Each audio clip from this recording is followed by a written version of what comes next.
I'm really happy to be here. But I gotta say, when Seth asked me to come, the tiniest bit nervous, you know. This win that we had on this Keystone Pipeline, as temporary as it may turn out to be and as small in the grand scheme of things, was big enough to really, really provoke big oil and hence to provoke your government. And I was quite cognizant of the fact that the foreign minister and then Mr. Harper and things started talking a lot about foreign radicals who were causing trouble and should shut up and go away and so on and so forth. And I think pretty much who they were talking about was me. Because, you know, I am not a great organizer, and tons of people did far more than me, but it truthfully was sort of my idea to go get a bunch of people arrested in Washington in what turned into the biggest civil disobedience action in 30 years in the United States. And I was there, except for the 3 days I was in jail. I was there every morning to sort of give a pep talk and shake hands to everybody.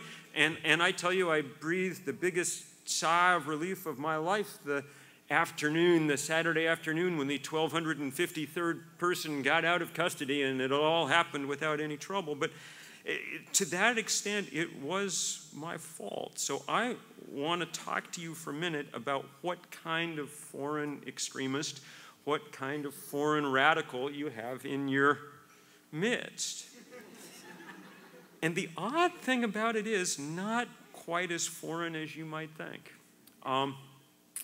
I was born in California, but when I was 5, my father, who worked for a radical journal called Business Week magazine, was named the Canadian bureau chief and transferred to Toronto. And I spent the years from kindergarten through grade 4 in Toronto. So not that long of time, only a 10th of my life, but you know, those are important years in forming one's personality and one's memories and things. It was a long time ago, 45 years ago. I mean, so long ago that back then, Toronto City Hall seemed like this incredible new, shiny, not this sort of slightly kind of relic surrounded by giant skyscrapers and things. It was an exciting place. Long enough ago that Toronto was a pretty provincial city. I loved it, but it was, you know, we lived in Leaside, and on Saturday afternoon, I can recall watching every male in the place put on his sweater and go off to go curling. And on Sunday, we would go to the United Church across the street, and on Tuesday evening, it was Cub Scouts in the basement of the church. I can remember with great pleasure, North Lee Public School then still had a separate entrance for boys and girls, and on my first day there, I failed to take my cap off when I went in and was summoned to the principal's office and explained that I had shown disrespect to the Queen and that this was not to happen again. And it did not happen again. I never much liked the Queen after that, but I did like that school, and it was very much of a different era, of a long time ago, you know. We played marbles in the spring for a couple of weeks, and we played in the winter King of the Hill on the great snowbanks, and it was a very innocent age. And I can remember every evening on our neighborhood, you know, gathering out in the street, sometimes to play street hockey, but more often Red Rover and British Bulldog, and it was just a neighborhood. And I can remember with great pleasure my friends, and David Smith and Billy Osborne and Bruce Crawford, and I remember the most beautiful girl in the 4th grade, Carol Moore, and this was such an innocent age that, you know, on a charm day, one was allowed to carry her books for her home from school. How Canadian was this, and was I? Well, one measure of it is that a year ahead of me, though I didn't know it at the time, in North Lee Public School, was a boy named Stephen Harper. But I, sort of prefer to think of I was thinking the other day, I was thinking back of that period and remembering the kind of Canadianness of it and what a little Canadian I thought I was, because what else did I know, really? And I remembered that we would we'd get all, 20 or 30 of us young fellows, third and fourth graders. I can remember putting our arms around each other's shoulders, and we would march across the boys' playground, of course, singing the Carling Redcap song. We love Carling Redcap. We are drinkers true. We love Carling Redcap. It's our favorite brew. Okay? That's who I was in third grade, all right? So that's sort of what the foreign kind of radical is all about. I want to talk a little bit, because I know you already know all that there is to know about all the tar sands and so on, and about the dangers that they pose, and I just want to talk about it for a minute.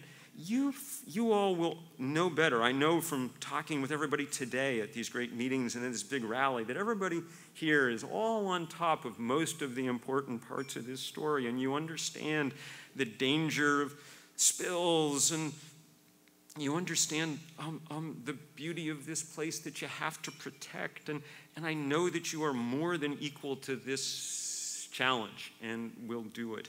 I want to talk just for a minute about some of the reasons, the other reasons that all the rest of us around the world are so hopeful and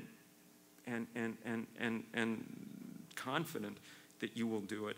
I want to talk about what the meaning of all that carbon up there in the ground in Canada is, aside from the easy and poignant things to see, aside from the spills and the leaks and the dangers from the tankers and things. I want to talk just about the oil itself, about what will happen to it if it doesn't spill from the pipe, and if it doesn't spill from the tanker, if it does what it's supposed to do. In the Kinder Morgan pipeline, or the Northern Gateway pipeline, or any other pipeline anybody thinks of to get it out here. I wrote the first book about climate change, as Naomi said, 23 years ago this year. Most of what we needed to know, we knew 23 years ago. We knew that when you burn coal and gas and oil, you put carbon into the atmosphere, and we knew that its molecular structure trapped heat that would otherwise radiate back out to space. The only thing we did not know 2 decades ago was how hard this would pinch and how fast. And it turns out that it's pinching a lot harder and a lot faster than we thought it would. The reason that we underestimated was twofold. One, scientists always underestimate. It is the nature of their discipline to be conservative, okay? But more to the point, it was very difficult to imagine that we really could kick the world into some new state, because we've never known any other state. The 10,000 years that human civilization has existed on this planet, the 10,000 years that scientists call the Holocene, have been a period of benign climatic stability. That's one of the reasons that we were able to build civilizations in that period. And so it seemed so hard to figure out that it could really, really shift, but shift it has. In those 45 years since I was a boy in Leaside, so much has happened. You can see it just looking. I mean, if you hold up a picture of the Earth from back then, those first pictures that came off the Apollo mission, if you hold one up next to a picture of the Earth now, there's about 40% less ice in the summer Arctic than there was then. If you go and measure the seawater out here in the Pacific or any other place on the planet, it's about 30% more acid than it was then, as that seawater absorbs carbon from the atmosphere. If you look at the atmosphere around us. Because warm air holds more water vapor than cold, the essential physical fact of the 21st century, okay? Because of that, the atmosphere is about 4% wetter than it was 40 years ago on average, a staggering change in a basic physical phenomenon of this planet, basic physical parameter, and one that loads the dice for flood and for drought. And that is precisely what we are seeing in place after place around the world. Just the last few years are poignant and powerful example of that. Summer 2010, Russia has this incredible heat wave. Temperatures like they'd never had before. Could someone pour me a little glass of water? For some reason, just talking about drought is causing me to become dry. Russia has this horrible heat wave, and the result is that they stop all grain export to the rest of the world. Russia, in a normal year, is the third biggest grain exporter on earth. Zoe, thank you so much. Yet another Klein, hard at work on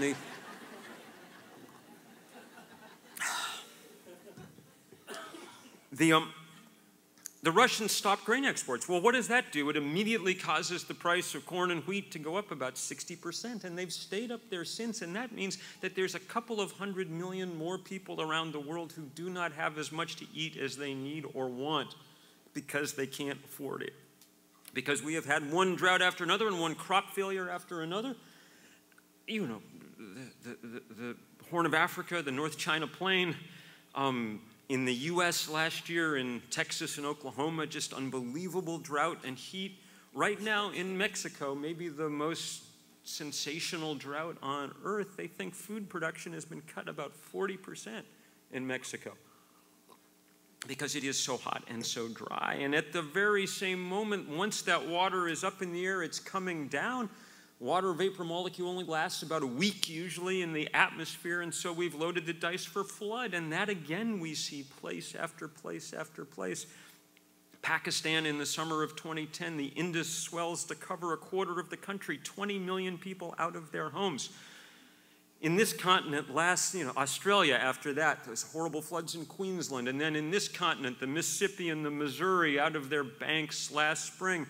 Where I live in Vermont in the Northeast last August, while we were in jail in Washington, this enormous hurricane blows up the East Coast and dumps absolutely record rainfalls by enormous amounts in the Northeast, and my state damn near washes away, you know. But we have enough money that at least once we can rebuild it. 6 weeks later, it's in Central America, which gets more rain than it's ever gotten before. And the president of El Salvador says, in one night, we lost 15 years worth of development. That's how many bridges just washed away. And a few weeks after that, it's Thailand, you know. Bangkok, one of the great cities in the world, a cradle of Buddhist civilization, and it's underwater. And by the time the water recedes, this is a number that will mean something to the economists and policy people here. They estimate that Thailand has suffered damages last year equivalent to 18% of its GDP. These are just almost unbelievable events